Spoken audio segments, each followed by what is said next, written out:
My name is Raquel Garzon, and I'm a Latina role model. My advice to you is to always be yourself, be authentic, and to do always what you believe is the right thing. Hi, my name is Jennifer Cooper, and I'm a Latina role model. If you want to do what I did in my life, you want a success for your life, stay focused. Don't stop believing in yourself. Write down your goals, and I will see you at the top. This show is brought to you by Boricua Beer, coming to your local retailer in September.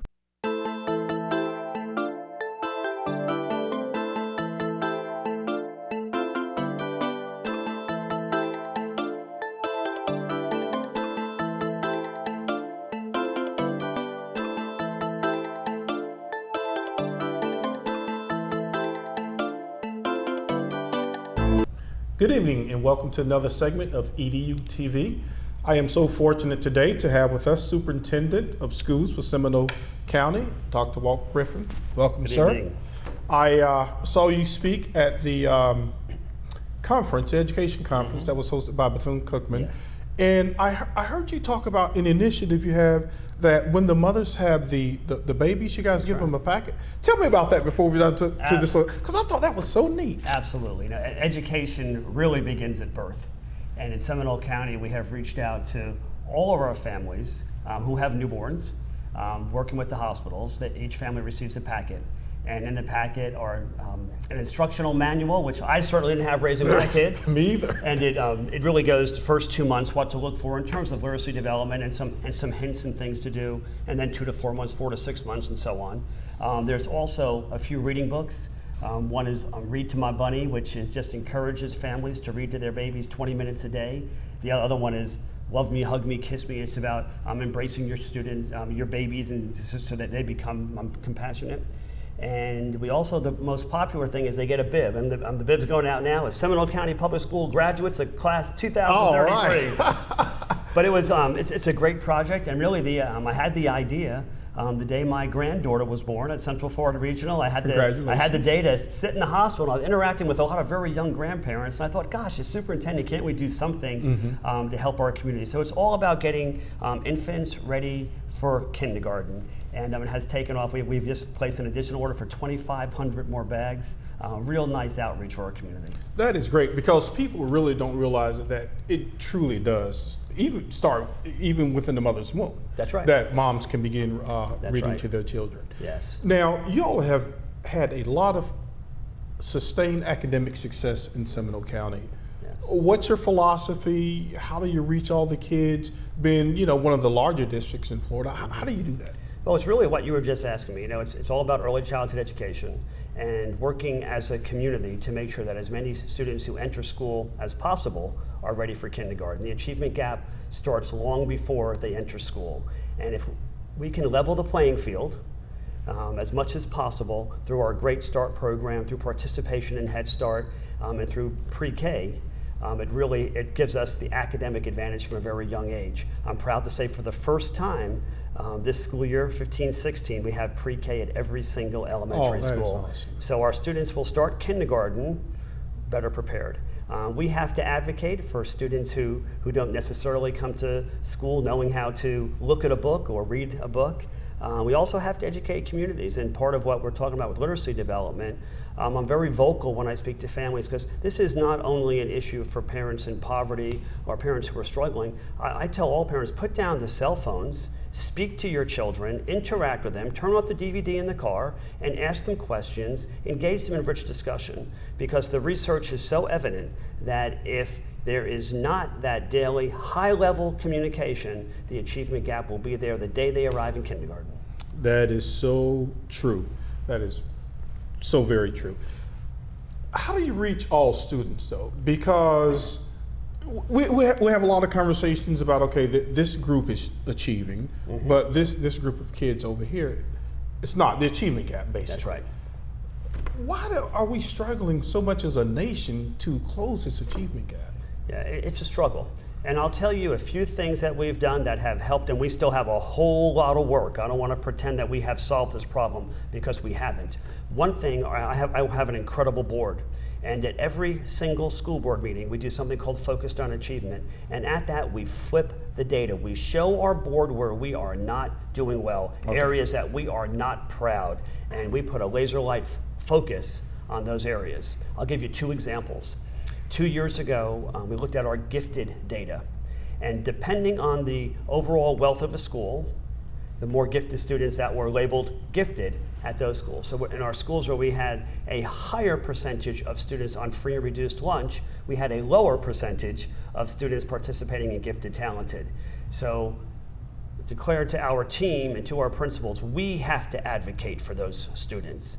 And I'm so proud to say in our more, I call them at promise schools, we've had a 1,600% increase in gifted screening and ultimately in gifted placement. But we have to advocate to make a difference. A lot of parents don't even know about gifted and talented education. The second piece, an example that we did this summer, I looked at past data and looked at every student, but specifically focused on Black students, Hispanic students, and students with free and reduced lunch. And if those students scored above proficiency in the past year in either math or science, their names are put on a list. In my office, if you walked in there today, there are 9 binders this thick of unduplicated names. I sat down with all 60 principals individually this summer and went student by student by student, and they had to tell me what acceleration opportunities were available for those students.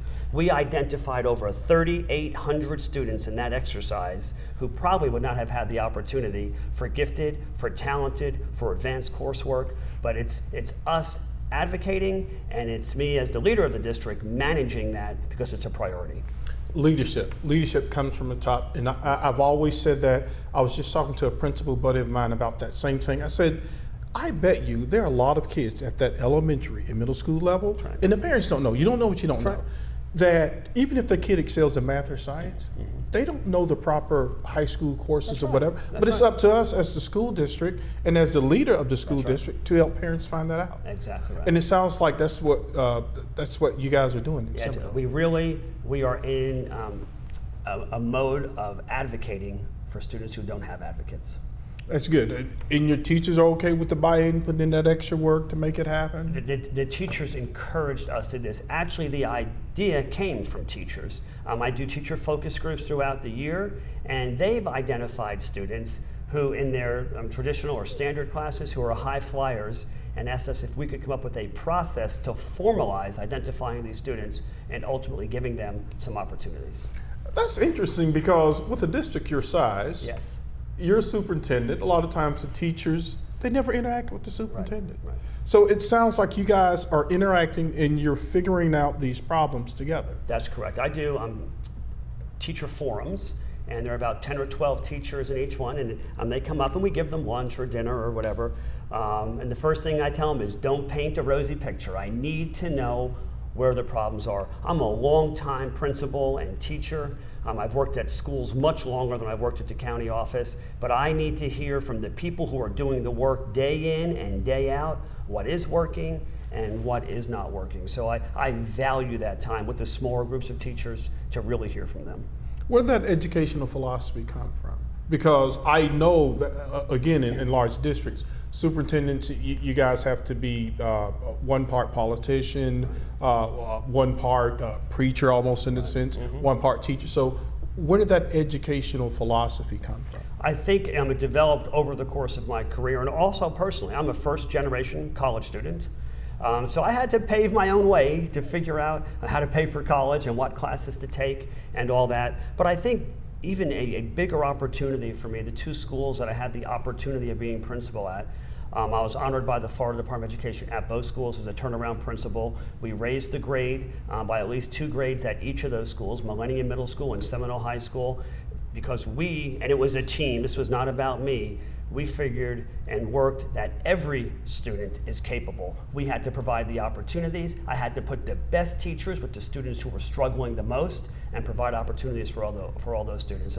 My passion comes from having seen it done. Right. It seems that you haven't forgotten your principal roots. That's right. That's right. That is totally awesome. FSA, I was talking with someone the other day, and To me, as a former school administrator, it seems sometimes as if politicians in the big education companies are driving education in terms of testing. And I'm like, some of this stuff doesn't make sense, Right. and then they hand it to you guys to fix it. So what are your views on testing? How much of it, tell me about that FSA Common Core. All right, probably you've seen in the paper the past 2 weeks, I've been very vocal about state testing, and our school board has been vocal, supportive, and active. And my view on testing is this: first and foremost, we are all about accountability. Front page of the Sentinel last Sunday, Seminole County #1 in math and science in the state. We aren't afraid of accountability. Right. What we're afraid of is so much testing that we can't get the teaching done that our students need and our teachers need to give. We want our students to learn and our teachers to teach. So our elected officials asked our school board members to come up with a solution. They've heard complaining for months, but Right. what is a solution? So at a school board meeting, school board members asked me to come up with the Seminole solution. Okay. And I did craft a letter which went to the commissioner. You probably saw all that Yes, in the news. yes. And I'm not ashamed of it. It's a solution. It's probably not the perfect answer, but somebody had to be disruptive. Somebody had to cause this conversation. And my board is so strong that they're fearless to attack this issue because we're such a high performing district. And our solution was, let's stop disrupting schools. We disrupted our middle schools for 29 days, our high schools for 31 days. Our solution was to test all of the students in 4 hours per year. And it was just 2 off-the-shelf tests, Iowa and SAT. It looks like a great solution to us. We're hoping that elected officials will take a look at it, maybe tweak it and change it. But we cannot be testing so much. I was worried about our AP scores this year because in order to do the FSA, the computer-based testing, for example, a 9th grade AP human geography teacher, we were pulling students out of her class for a month so they could take the FSA while she's trying to prep them for the AP human geography test. Too much testing. And not only that, I didn't know that schools had the infrastructure to test that many kids at one time, because even within your home, if you have strong bandwidth, you're going to experience some of those technical issues. That's right. So I don't understand how they don't think of these things at a level. But it seems that, do you think that the Florida superintendents are becoming more cohesive in letting some of these things be known? Yeah, and I have not rallied the superintendents at all. This was out of respect to my board, Right. responding to elected officials, and we have a great relationship with elected officials. I know what I was asking the commissioner. Is a change in the law? She can't change the law. Right, Just exactly, asking right. for her support. So this is going to be a long journey for us. It's going to be a haul, but I think it was important to create that conversation. A lot of our elected officials are getting more educated as a result of that letter. Right, because you want to do what's best for students. Because I think sometimes we make so many rules and laws at the top, we forget. That's right. It's about the kids. That's right. How's this going to impact the kids? Exactly. Ask a kid to sit for an hour, and then the computers break down. Now you got to tell the kid to come back. He's not going to be a happy camper. Well, and as a former school administrator, if you have a finite number of computers in a school. So if you had the day the platform went down, for example, at Seminole High School, we have 3,300 students. 750 students had to be rescheduled to get into that testing window. When you have a finite number of computers and you have to have a certain testing window, it's just a math equation to get everybody through. Exactly. Too disruptive to our schools. Yes. I'm not against computer-based testing. I'm not against assessment, but I'm all about teaching and learning, and we are interfering with that right now. We have about 20 seconds left, Dr. Griffin. What's next for Seminole County?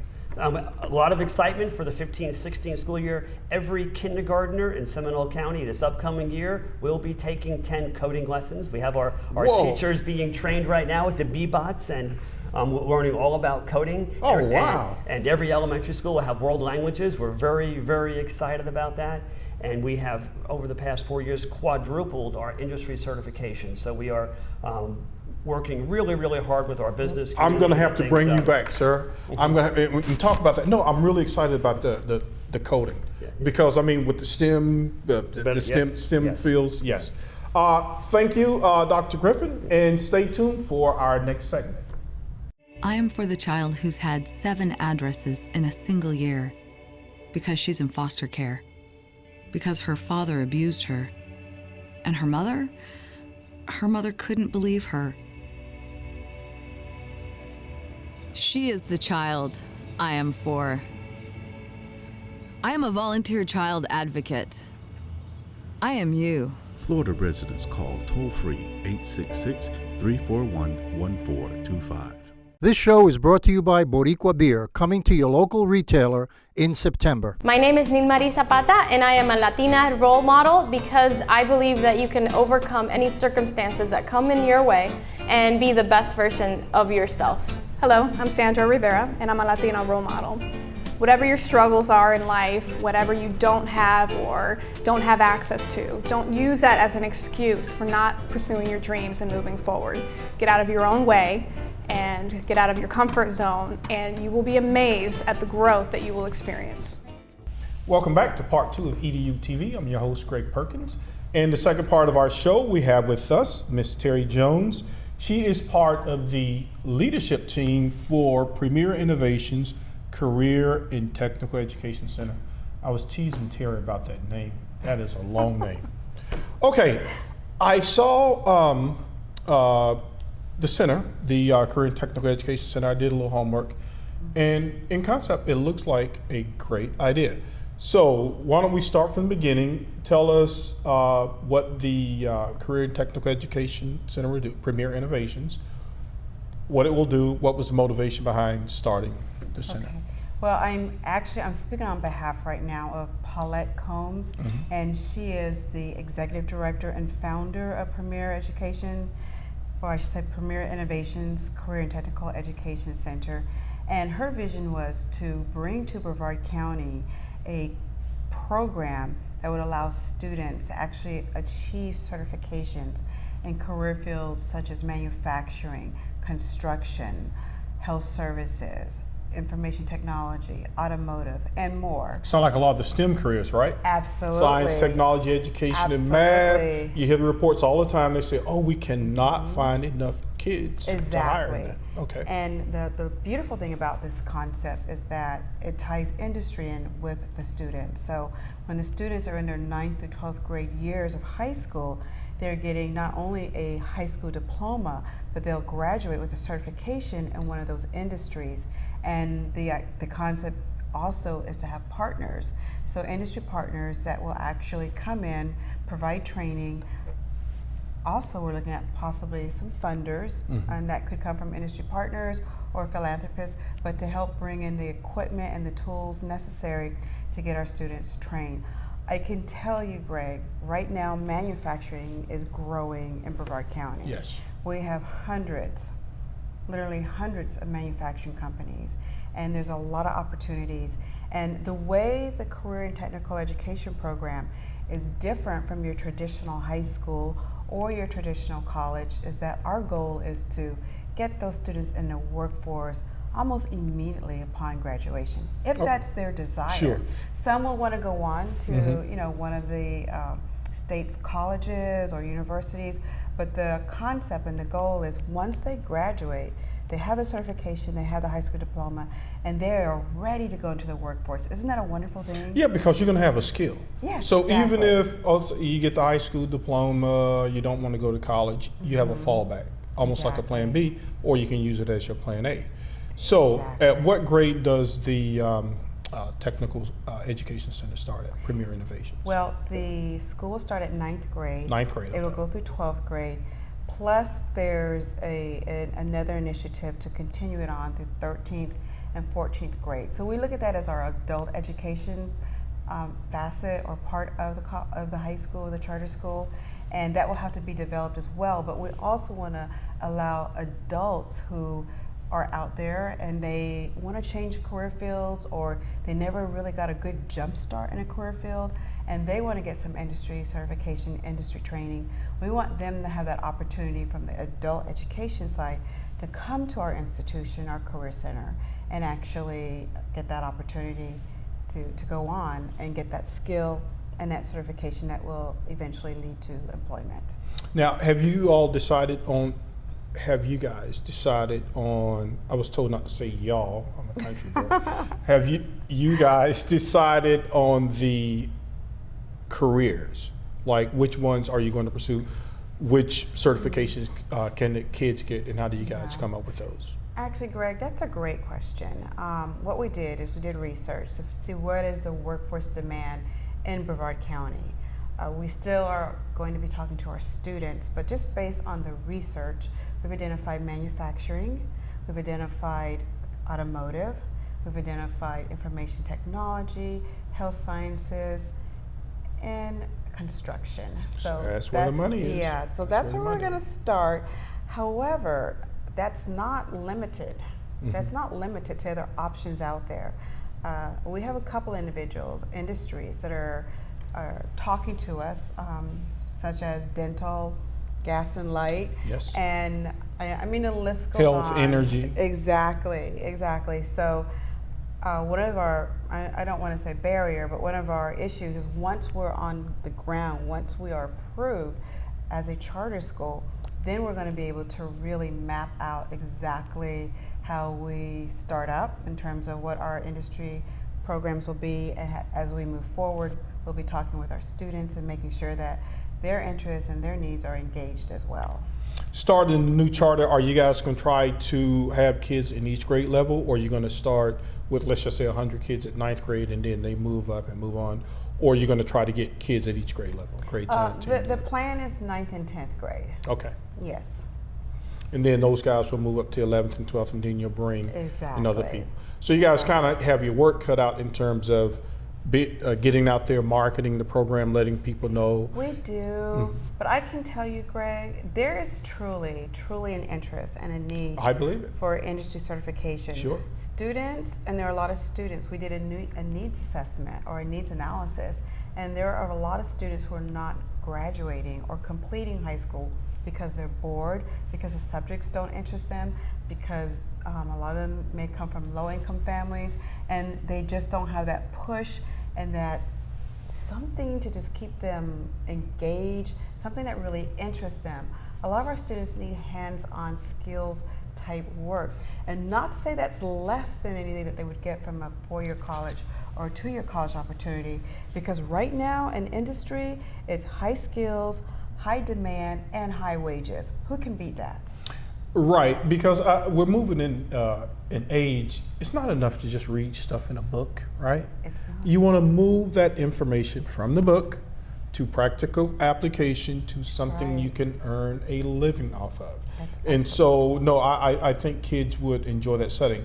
Now, Terry, how much of this is going to be, you hear people talking about blended learning, how much of this will be on the computer learning? How much will be hands-on? How does the student break up that day? And how do you guys still meet the challenge of still having the kids to pass the FSA as well as giving them a certification? I know that was a lot, but I know, yeah. I get it, I understand your question. The goal is to ensure that the students get their core classes and their core education in the morning, and then as the day drags on and it gets longer, then in the second part of the day, they'd be working on their industry certification or their industry skills. So you mix it up, right? So we mix it up. So it's not, one day you do this and another day you do this. We just want to kind of keep it mixed and blended in that respect. So a lot of industry today requires technology. So there's going to be computer work that can't be eliminated, not in today's technology Right. or today's age.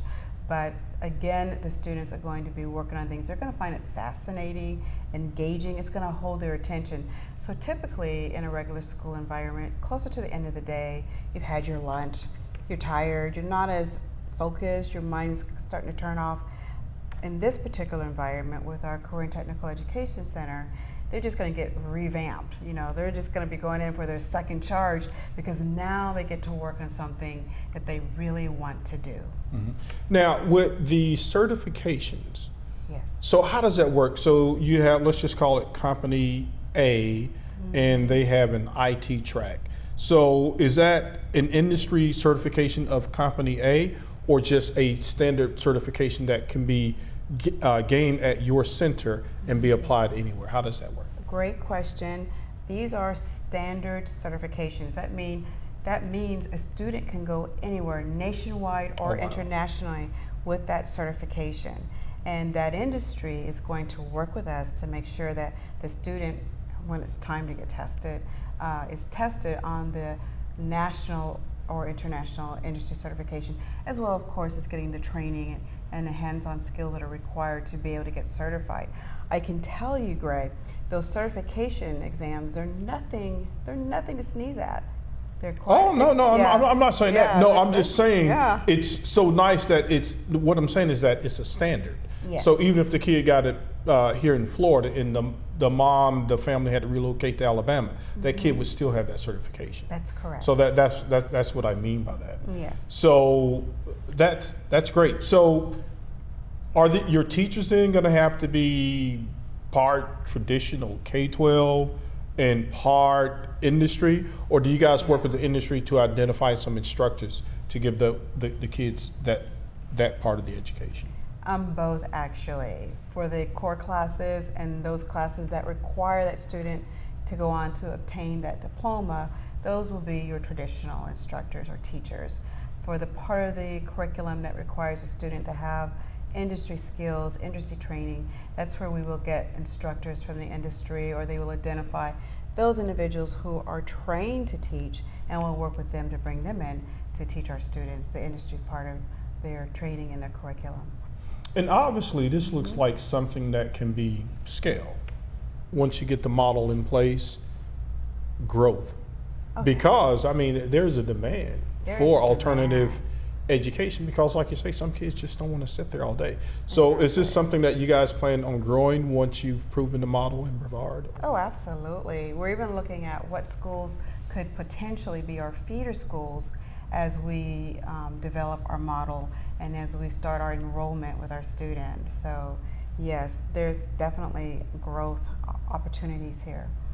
Okay, yeah, we have about 1 minute left, and it was interesting that you were saying that it used to be in the old days, and I'm going to say this word, but I know you're not supposed to use it, right? It's called tracking, right? So how do you get around and say, okay, no, we want to offer kids options with career pathways. So how do you avoid people saying, oh, you're just tracking this group of kids because you don't think that they are college material? How do you get around that, or do you even think that'll be an issue?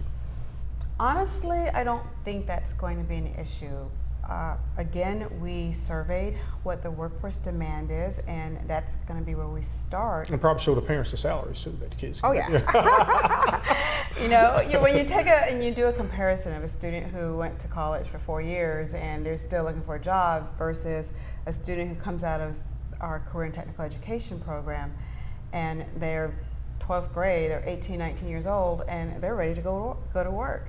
Well, So not only that, yeah. in In some cases, they may not even make as much money. Exactly. So- and not only are they ready to go to work, they also know they have the option, if they want to continue with their education and make more money, now they can go to work and continue with their education. Yes. And if they're doing really well, now they've got a supervisor that's going to pay for them Yes, to thank continue you, their Tara. I hate education. to cut you off. We've come to the end of our segment. Yes. But folks, be on the lookout for Premier Education's Career and Technical Education Center. It's in Brevard County, correct? That's correct. What city? What city? Melbourne. In Melbourne, Florida. Thank you so much, Terry. It's been a Thank pleasure. you, Greg. Likewise.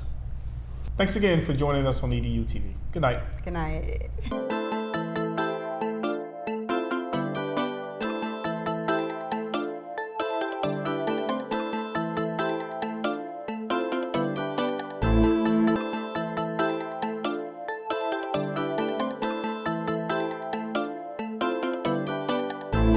This show is brought to you by Boricua Beer, coming to your local retailer in September. Are you proud to be Hispanic? Hispanics in Florida now have the first Hispanic car license plate in the United States. Be a proud Hispanic. Put the Hispanic plate on your car. I want to be a doctor. I want to be a scientist. I want to be an engineer. I want to be a police officer. I want to be a professional dancer. By getting the Hispanic plate for your car, You will support scholarships and community programs. Call now or visit HispanicAchievers.org. My name is Janitzi Velez and I'm a proud Latina role model. Please, embrace your uniqueness, be gracious, and everything that you do it with courage. You are great and you will do great things. I'm Attorney Yara Rodriguez. I am very proud to be a Latina role model. And for you, my message is never quit. Keep at it and work 24/7 for whatever dream you have. because your dream will become a reality.